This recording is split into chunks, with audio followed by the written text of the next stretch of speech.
Tanya itu. Setelah tadi estrogen, progesteron, dan testosteron, jangan lupa bahwa hipotalamus sekresi hormon-hormon tersebut merupakan hasil koordinasi antara hipotalamus dan hipofise. Hipotalamus ini memproduksi gonadotropin releasing hormone, ini merupakan master hormon untuk reproduksi. Jadi hipotalamus itu adalah kumpulan sel-sel neuron, tapi ada namanya GNRH neuron yang mampu memproduksi hormon, karena itu disebut sistem neuroendokrin. Nah, ini eh, sekresi GNRH oleh GNRH neuron ini dapat terhambat oleh beberapa hal. Ya, misalnya adanya kandungan hormon seks, hormon estrogen, progesteron, dan testosteron yang ada di sirkulasi tinggi, maka akan memberikan feedback negatif ke GNRH.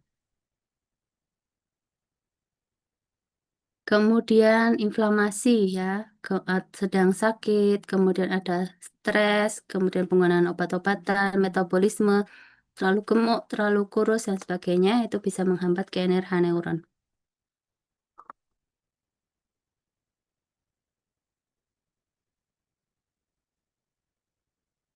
Kemudian, itu tadi fungsi GNRH, fungsi FSH, kalau di wanita ini menstimulasi folikel untuk memproduksi estrogen, kemudian LH ini menstimulasi ovulasi dan corpus luteum, serta memproduksi estrogen dan progesteron. Ini tadi sudah ya fungsi hormon di spermatogenesis. Sekarang siklus menstruasi. Pada seorang wanita yang sudah mengalami pubertas, kemudian menarke, dalam setiap siklusnya panjangnya beda-beda. Misalnya seorang wanita secara rutin, misalnya ini mensnya tanggal 1, kemudian tanggal 29 dia akan mens lagi, seperti itu terus beberapa bulan ya, maka dia disebut siklusnya adalah 28 hari. Kalau seorang wanita mensnya tanggal 1, hari pertama mensnya tanggal 1, kemudian mens lagi tanggal 31 ini, rutin seperti itu berarti dia kemungkinan memiliki siklus 30 hari. Jadi rentang normalnya masing-masing buku agak berbeda menyebutnya, ada yang 20 sampai 40 hari, ini menurut Guyton rata-rata adalah 28 hari. Jadi pada saat ovulasi, menstruasi ini yang sebelah kiri bawah ya, adik-adik. Endometrium seorang wanita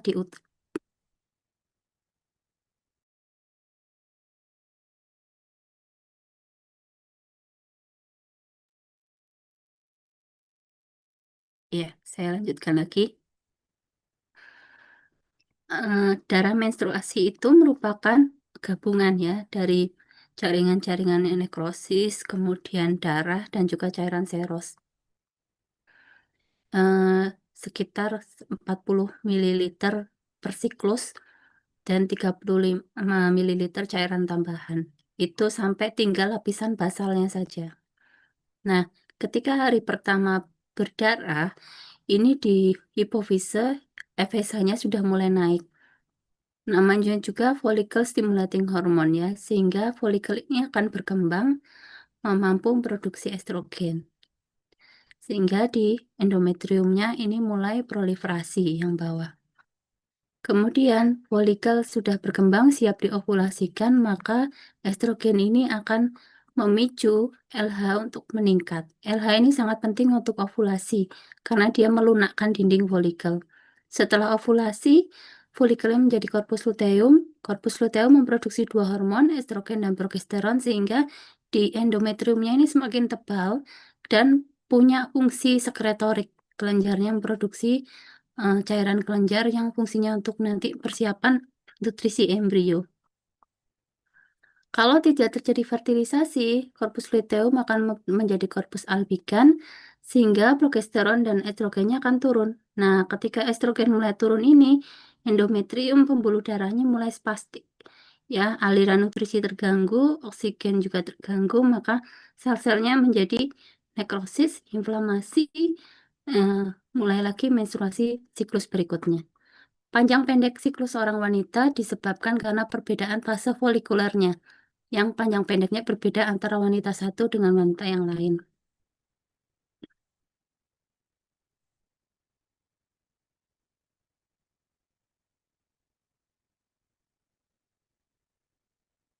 Ini keterangannya ya, bisa dibaca sendiri.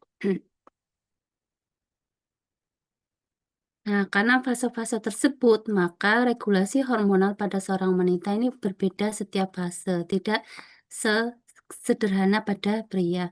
Jadi kalau fase folikuler awal sampai tengah, peningkatan estrogen yang diproduksi oleh folikel akan memberikan feedback negatif ke hipofise maupun hipotalamus. Tapi kalau fase tengah sampai akhir, sampai ovulasi, peningkatan estrogen ini akan memberikan feedback positif ke GnRH. Karena apa? Supaya LH-nya ini dikeluarkan. Penting untuk proses ovulasi. Nah, sekarang seksual act ya pada pria dan wanita. Eh, pada pria, seksual act ini meliputi beberapa tahap, yaitu ereksi, emisi, dan ejakulasi. Pada saat tahap ereksi ini merupakan gabungan stimulasi dari psikis maupun secara fisik ya, jadi stimulasi taktil dan secara psikologis. Ini terintegrasi di otak sehingga eh, simpatis ini akan terhambat yang distimulasi yang parasimpatis. Karena parasimpatis terstimulasi, maka pembuluh darah menjadi lebih vasodilatasi, termasuk pembuluh darah ini yang terutama pembuluh darah yang ke arah penis ya, sehingga aliran darah akan masuk secara cepat mengkompresi vena sehingga yang masuk tapi tidak bisa masuk ke vena ya, sehingga jaringan akan mengalami pembesaran dan juga eh, mengeras. Ini adalah pada fase ereksi. Kemudian fase emisi ini akan terjadi pergerakan atau transportasi spermatozoa dari vas deferens itu untuk masuk ke uretra. Nah, jadi uretranya ini akan penuh dengan cairan ejakulasi yang di dalamnya ada spermatozoa. Ya. Kemudian untuk ejakulasi ini ada kontraksi dari muskulus-muskulus dari basal penis ya, sehingga akan dikontraksikan cairan tersebut ke luar pada proses hubungan suami istri. Itu pada pria, kemudian pada wanita sama stimulasi fisik dan juga psikis ke area-area genitalia eksternal akan menstimulasi parasimpatisnya sehingga terjadi kelenjar-kelenjarnya memproduksi mukus. Parasimpatisnya juga bisa menyebabkan vasodilatasi pada jaringan-jaringan erektil ya, contohnya di klitoris pada wanita. Nah, kalau pria ada ejakulasi, kalau wanita ada orgasme. Di sini akan terjadi kontraksi otot perineal yang secara ritmik.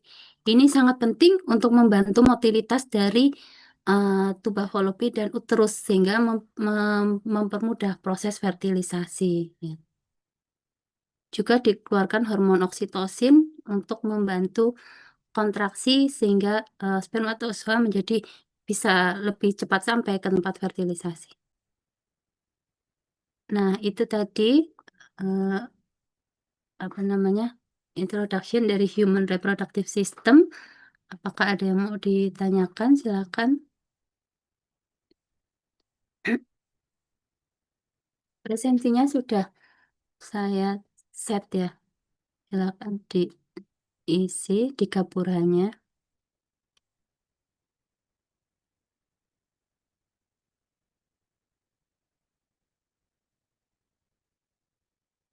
Ada yang mau ditanyakan?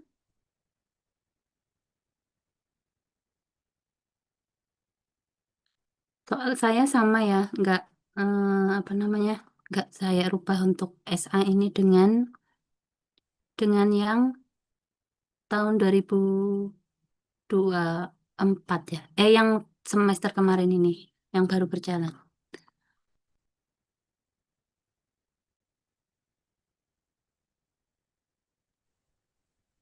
Dok, Misi dok boleh izin bertanya. Oh ya, silakan, silakan Dek. Nah, jadi kan tadi ini estrogen ini memicu sel endotel untuk memproduksi estrogen atau bagaimana untuk tadi? Mohon maaf tadi terlewat. Oh iya, jadi estrogen ini sangat penting untuk mensupport sel endotel memproduksi nitrit oksida, NO ya. NO ini fungsinya untuk menjaga pembuluh darah itu dari vasokonstriksi. Jadi dia tetap relatif lebih vasodilatasi gitu deh. Karena apa? Karena eh, dihambat pertumbuhan apa namanya otot polos pembuluh darah kan ada otot polosnya ya. Kalau dia proliferasinya berlebihan, pembuluh darahnya jadi kaku. Nah, estrogen itu selain juga memproduksi nitrit oksida, juga menghambat proses itu. Ya, menghambat pertumbuhan yang berlebihan dari smooth muscle sel dari pembuluh darah gitu. Jadi mencegah aterosklerosis juga. Itu ya dia. Karena itu eh, penyakit jantung koroner pada wanita usia subur sama pria dengan usia yang sama itu lebih tinggi pada pria. Tapi kalau sudah pada usia menopause, risiko penyakit jantung koroner itu sama antara pria dan wanita. Itu. Baik dok, terima kasih. Oh ya, terkait feedback negatif hormon ya, adik. Misalnya kan kalau farmasi terkait dengan penggunaan pil-pil KB yang dia mengandung estrogen, progesteron atau progesteron saja. Itu artinya ketika sudah masuk berarti kadar estrogen progesteron itu kan akan naik. Jadi memberikan feedback negatif ke hipofise sama hipotalamus. Akhirnya ovulasinya bisa hambat ya melalui hambatan ke hipotalamus sama hipofise. Jadi yang dimainkan adalah feedback negatifnya untuk penggunaan obat-obatan. Terima kasih ya, Dek. Ada lagi yang mau bertanya? Silakan.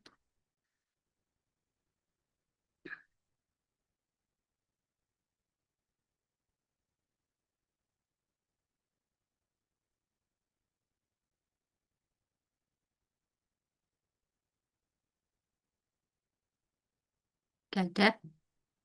Oke. Baik, kalau nggak ada, selamat belajar. Nah, ini jadinya sudah jadi satu ya, repro wanita dan pria. Presensinya satu aja, yang barusan saya set. Terima kasih, saya tutup. Sehat selalu semuanya. Wassalamualaikum warahmatullahi wabarakatuh. Waalaikumsalam warahmatullahi Waalaikumsalam wabarakatuh. warahmatullahi Terima kasih wabarakatuh. dok. Terima kasih dokter. Terima kasih dokter.